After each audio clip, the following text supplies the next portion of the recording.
Bachelor খ্যাত পরিচালক কাজল আরিফিন অফিসে মেগাস্টার শাকিব খান, যেখানে তার কোলে একটি বাচ্চা দেখা যাচ্ছে। সেই বাচ্চাটি হলো রকস্টার সিনেমার পরিচালক আজমান নসুর মেয়ে।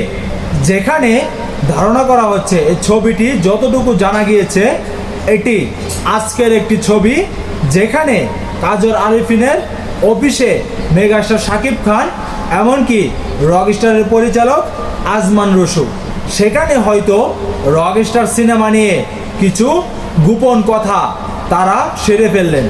আসলে সাকিবিয়ানরা আপনাদের মতামত কি, তাই এই ভিডিওর কমেন্ট বক্সে জানাবেন। এমনকি বেশ কিছু চমক করা আপডেট খবর নিয়ে আজকে আপনাদের সামনে হাজির হলাম। ভিডিওটি শেষ পর্যন্ত দেখুন।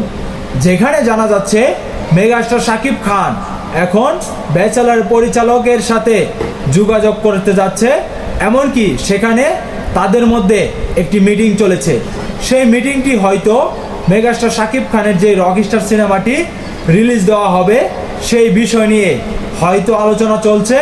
এমনকি মেগাস্টার শাকিব খানকে নিয়ে কোনো নতুন এক প্ল্যান চলছে কাজল আরিফিনের। কারণ যেখানে অনেক দিন আগে কেউ একজন সাংবাদিক প্রশ্ন করেছিল যে আপনি কি শাকিব খানের সাথে ছবি বানাতে চান, তিনি বলেছিল হ্যাঁ, শাকিব খানকে দিয়ে কে না চায় ছবি বানানোর জন্য। তাহলে আমার যদি গল্প এমনকি কাজে মিলে যায়, তাহলে আমিও তো মেগাস্টার শাকিব খানকে দিয়ে একটি সিনেমা তৈরি করতে চাই। আসলে ব্যাপারটি অন্যরকমভাবে আমরা গভীরভাবে ঢুকলে বোঝা যাচ্ছে এখানে কোনো এক রহস্য লুকিয়ে আছে।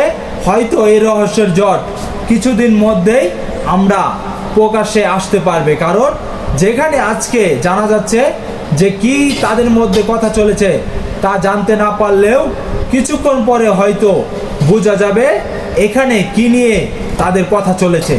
আপনাদের মতামত কি, তা অবশ্যই এই ভিডিওর কমেন্ট বক্সে কমেন্ট করে জানাবেন। এমনকি ভিডিওটি ভালো লেগে থাকলে পেজটিকে ফলো দিয়ে আমার সাথেই থাকবেন। ধন্যবাদ সবাইকে।